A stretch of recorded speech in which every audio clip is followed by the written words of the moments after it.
Hey guys, I'm back, and if you watch my last video, it will kind of explain what this video is about. But um, after sitting on this for a few days, I don't know. I choose to believe that my mom communicated with me via that TikTok notification. Some people have told me it's a scam and stuff, and it's like, if it were a scam, wouldn't they want something? Wouldn't they contact me? People are telling me I should message the account, and I really don't want to. I don't want to. And, you know, I'm going through a lot in my life right now. It's not just losing her, it's just a lot of stuff. And figuring out a lot of stuff. Figuring out who I am. I was diagnosed not that long ago with ADHD, and it finally makes sense. A lot of stuff makes sense now. And my doctor actually thinks I'm on the spectrum too.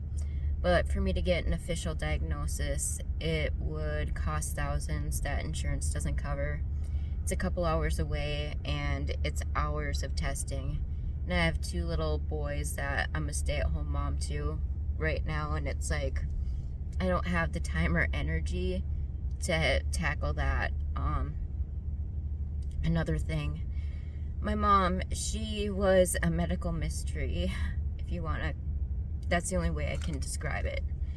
For years, she went to the Mayo Clinic monthly, sometimes a few times a month. And after years, they said, we don't know what this is and what's causing this. So there's nothing more we can do. And pretty much, I don't want to say gave up on her, but pretty much gave up on her.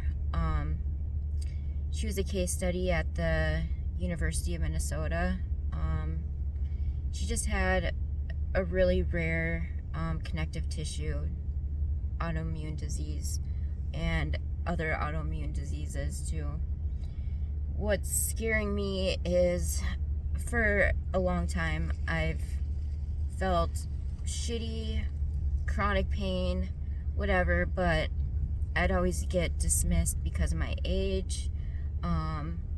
The pain pill epidemic, you're pill seeking, blah, blah, blah.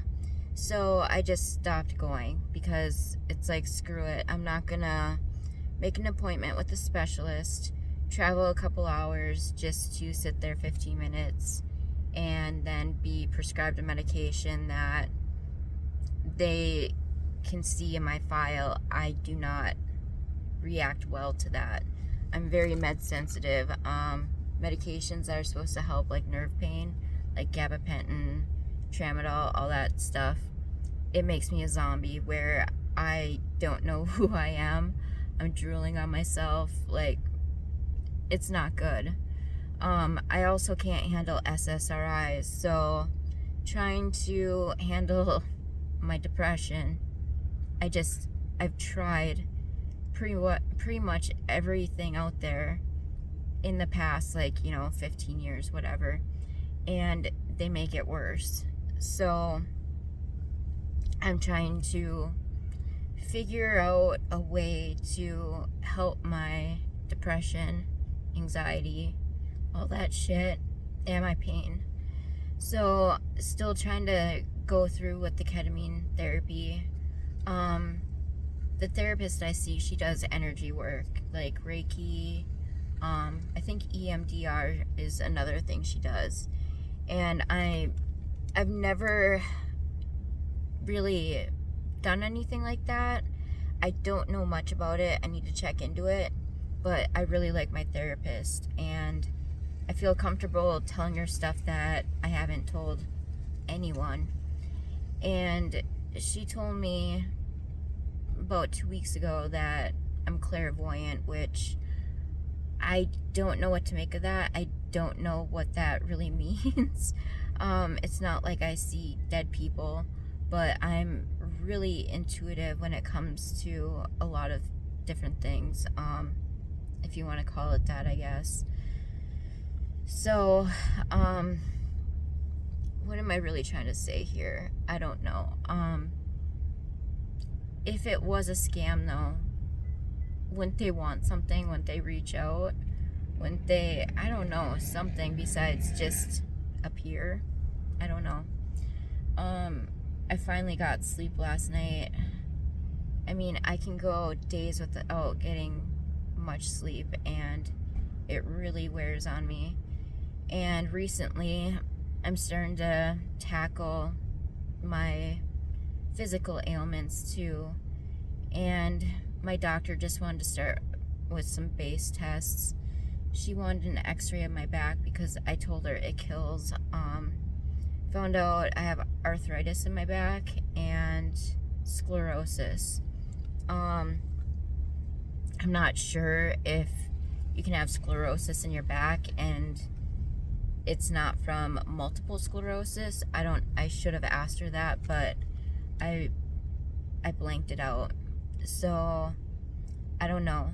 Another thing is, a lot of the same symptoms my mom was having or would show up are showing up in me at the exact same age that happened with her. And I have some other health stuff that same thing as her.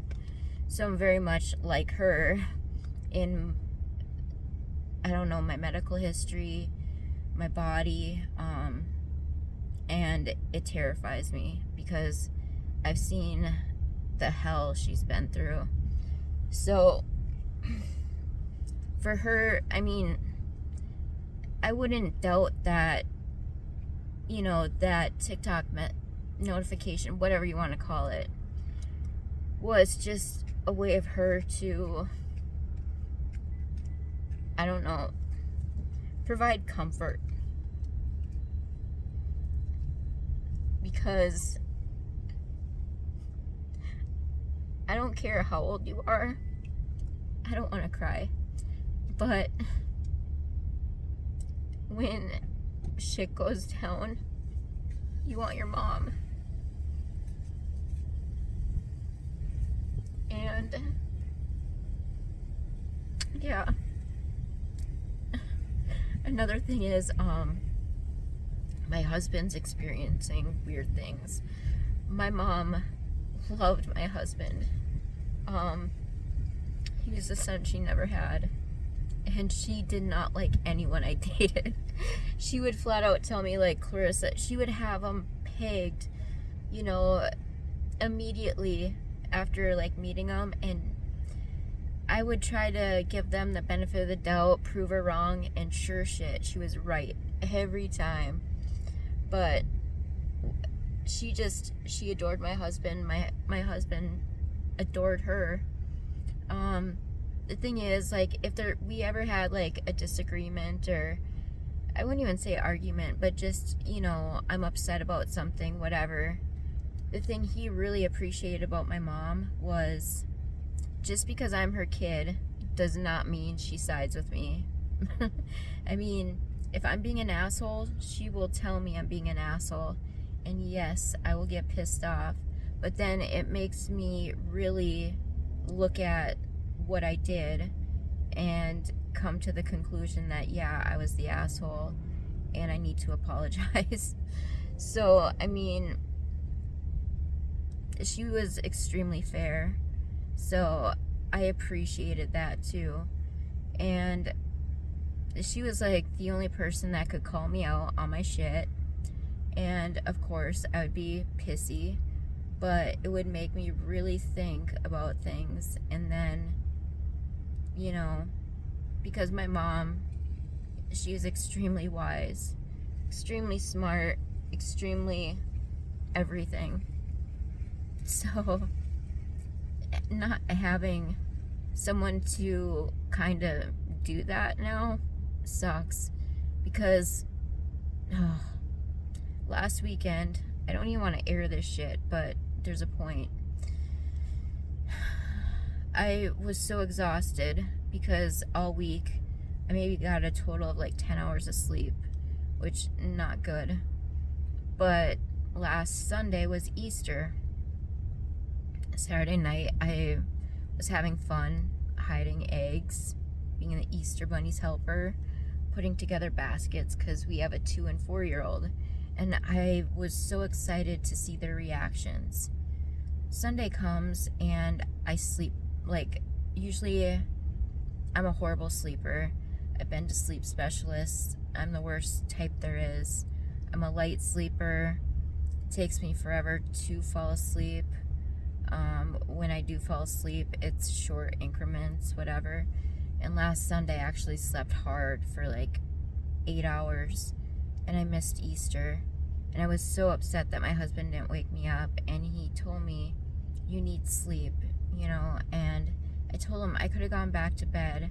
I'm like, you took that from me.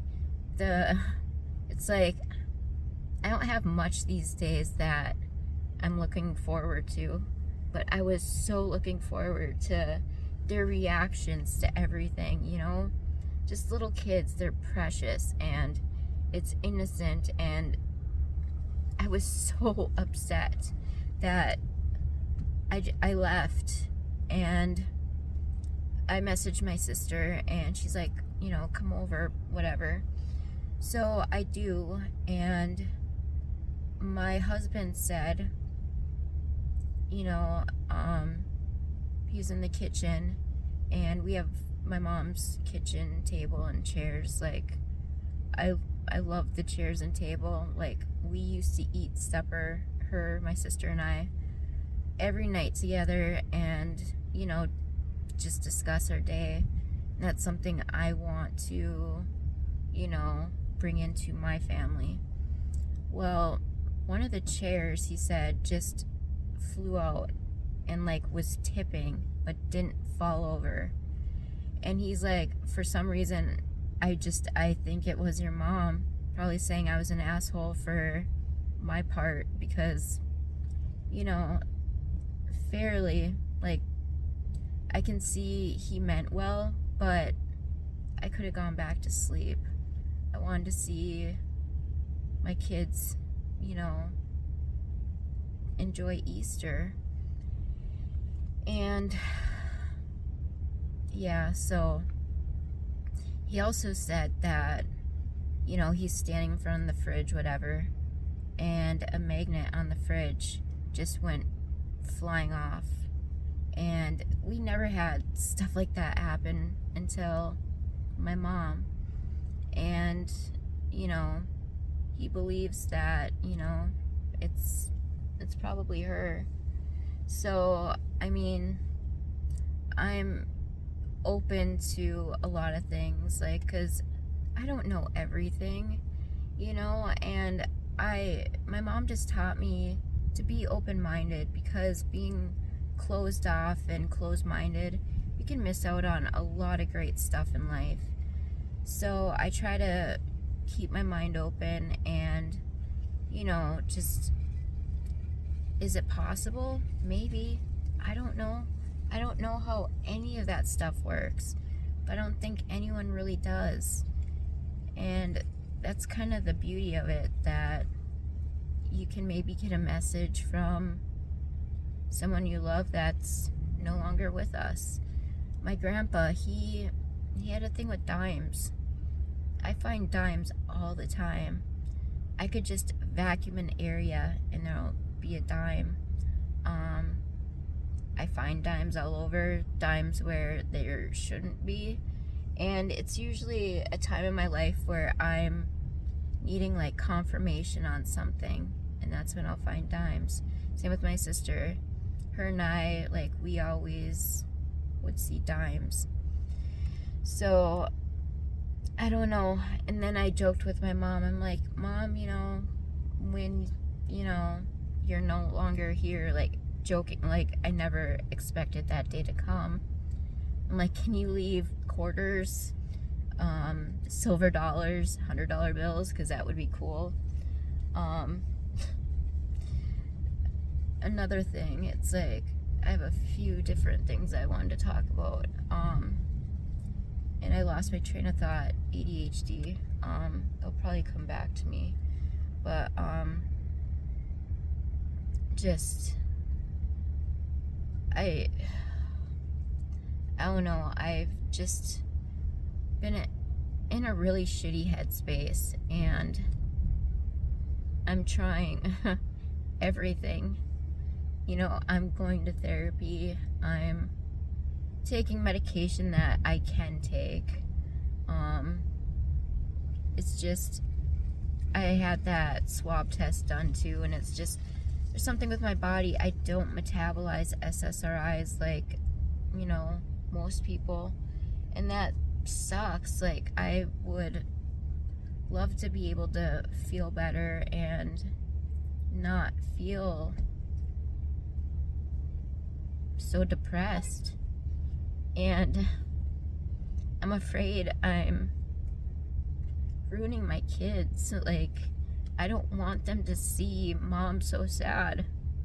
And people say, yeah, it's normal to cry in front of your kids, and yeah, I get that, but over and over and over again, like all the time, like, because I remember when I was little, if I saw my mom cry, me as a little kid, I would think it's obviously something I did. And I don't want my kids to ever think they're the reason why I'm crying. You know, I want them never to think that. But I do tell them, I'm like, Mom's sad, and I'll explain why. And I'm so afraid of doing something that's gonna cause them harm, you know, like trauma. Like, I don't know, my therapist said I'm like really self-aware about things. Like, my husband and I, we won't argue in front of them. And we argued on Easter, and both kids were crying, and I felt like such a massive piece of shit. And I told my therapist that, and she's older, and she said, my parents maybe argued twice in front of me, or my whole life, whatever, and to me they didn't seem real, because that's life. You have arguments, and kids need to see you self-regulate, like emotionally, and to apologize and see resolution. And that made me think of things so differently, and it's true. Because if you don't see arguing, it's like, yeah, are they even real? Are they are they real people? Do they have emotions? So yeah, I told my husband that, and he's like, that makes sense. So now it's like, I don't know, him and I really don't argue though. If I feel a certain way, I tell him, you know, but I'm not always the best at communication. I have trouble communicating face to face, so I'll write him a message or a letter, because then I can get my thoughts out clearly.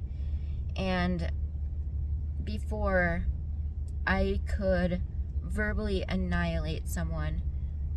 My mom said I had a sharp tongue, and I could just verbally assault people, and it was more of a defense mechanism, more of me hurting them before they could hurt me type thing.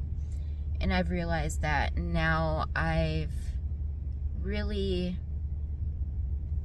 have thought about things before I say them, you know, because I don't want to just lash out. I want to really think about things. And sometimes I take things wrong. Someone will mean to say them a certain way, and I'll take it all wrong. I don't know if that's because, you know, I'm on the spectrum and I think things, I don't know. I never would have thought I even had ADHD, let alone on the spectrum, but now that I'm finding out what that looks like in women, it's like, holy shit. Like, I feel validated. I feel seen. because for years I felt like I had these weird little things I would do, or I would hate the feeling of this or that, or like with food.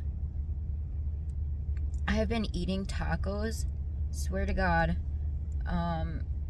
probably like 5 times a week since like August. I don't know why, but I'm on a taco bender. And then it will hit me soon where I will stop eating them and I probably won't have one for 10 years. Like, I'm just weird with food. And I don't want to be picky because I was always labeled a picky eater. My mom told me, like, from kindergarten to first grade, all I wanted for lunch was peanut butter and jelly sandwiches. That she got to the point where she was gagging making them. And ever since, I really haven't touched them. Maybe like points where I was like desperate and like, you know, it's all I could like have, or somewhere where that's all what was there and I had to eat. I don't know. I'm also horrible about eating, where I can go all day without eating, or 2 days, whatever. And it's bad, and I don't want my kids to pick up on those habits. But trying to force myself to eat when I'm not hungry, I can't do that either. It makes me sick. So I'm just, I don't know. I'm just trying to find a balance where, you know, I'm not hurting my kids, and find a way, like, I need to better communicate with my husband, because since my mom passed, I've been slacking in a lot of areas. Parenting, he's picked up my slack, and I'm thankful, but there's other things too, and it's like I'm not going to really get into that because, you know, even if, you know, I explain something, it's just my side of it, you know, and he deserves his side to be said too, because I'm not perfect. But I'm just, I don't know. Easter was like the point where I had enough and I exploded. And I mean, yeah, he meant well, but it's like, dude, I could have gone back to bed. It's like, why did you take that from me?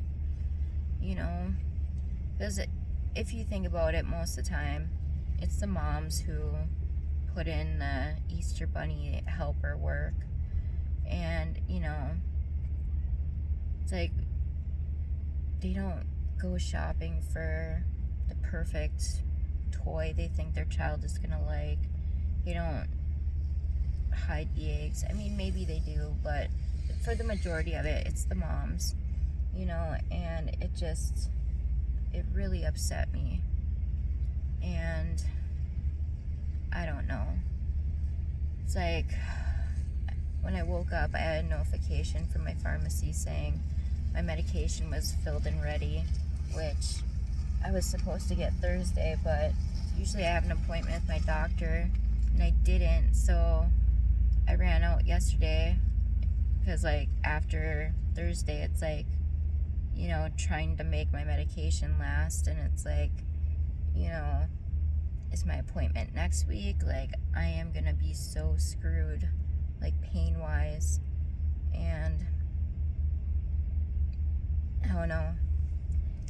I also feel bad because my husband last weekend, he told me that he misses me. He misses who I was, and it's like, if that's not sucky, I don't know, but I told him that I can never just turn back time and be that person again. That a part of me died with my mom.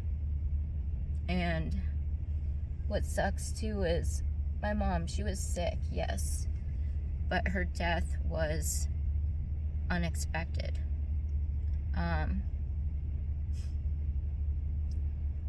She went to the hospital she had several emergency surgeries the beginning of the summer, and that's when my neck started flaring up. And I never had anything like that happen before. Any skin issues, any kind of, if you've been following me, you've seen the neck. And I've never had that, but I think subconsciously I knew. I even said something to my husband, like, before she passed. I'm like, I have such a bad feeling. And my mom went back to the hospital like Wednesday afternoon. They did all these tests Thursday and Friday. She found out that she had a week. And when she told me that, I knew that was generous. I knew it would not be that. So I kicked myself because I was on my way to the hospital. I live about an hour away from my mom.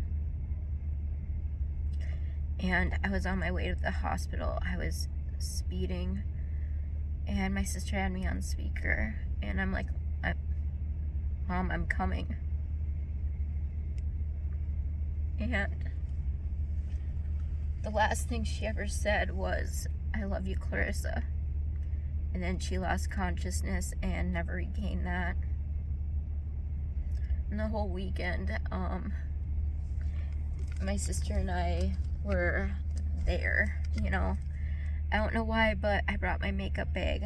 I love makeup. I think I got that from her. But my sister and I, she had her makeup bag, and together we did her makeup. And while we were doing her makeup, we're talking and just talking to her about funny stories we had. And I saw a single tear come down my mom's face, and I knew she was in there. And up until my mom passed, I was estranged from my sister for 3 years.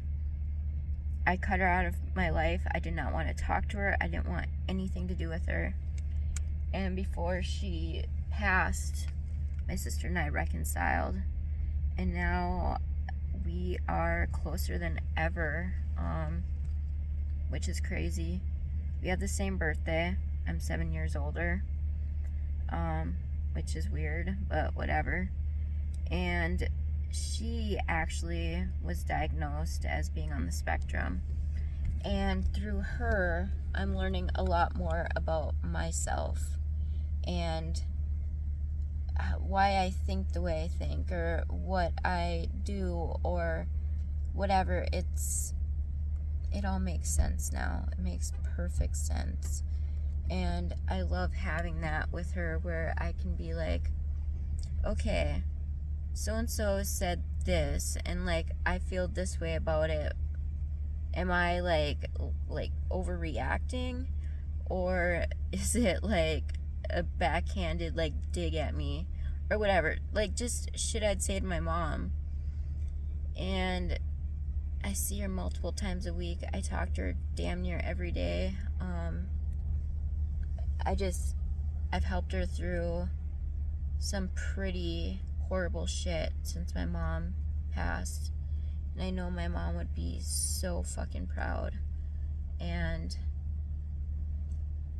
my mom made me the person in charge of like everything. Like, I was her power of attorney. I was her med proxy. She had life insurance for years until her friend screwed her over, but that's another story. So I didn't think she had life insurance.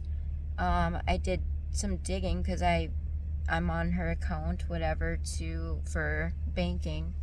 And I called her bank and I'm like, what's this charge and whatever, and find out she did have life insurance. I don't know how much. I don't know anything because I've been putting that off.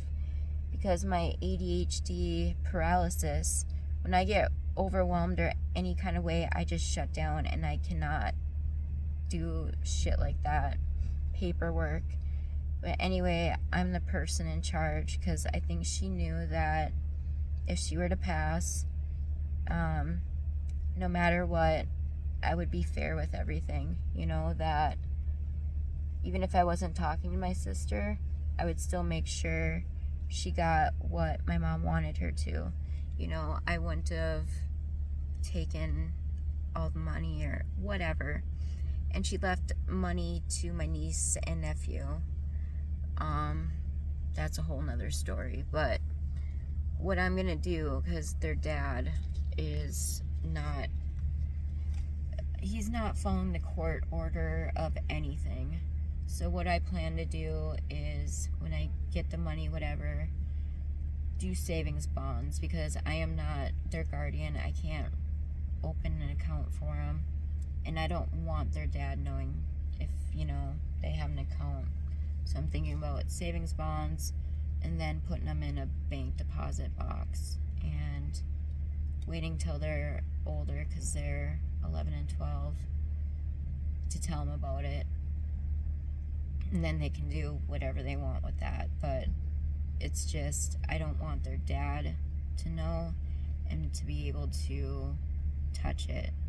'Cause on Easter, I found out more horrible shit.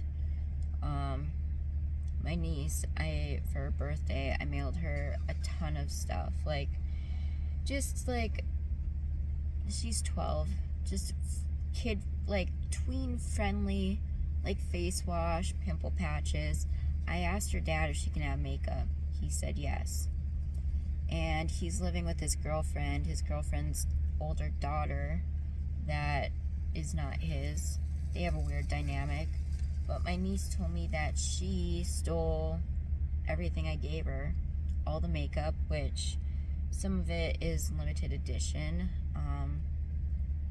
like eyeshadow palettes. The thing is, you know, if she can't wear makeup out, can't she at least play with it around the house and then wash it off? Because that's how you get good at anything, is by practice.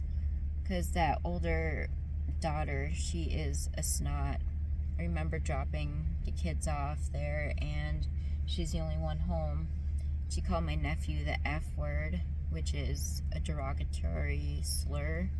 And I told her, I'm like, and they were telling me that she hits them, she pushes them.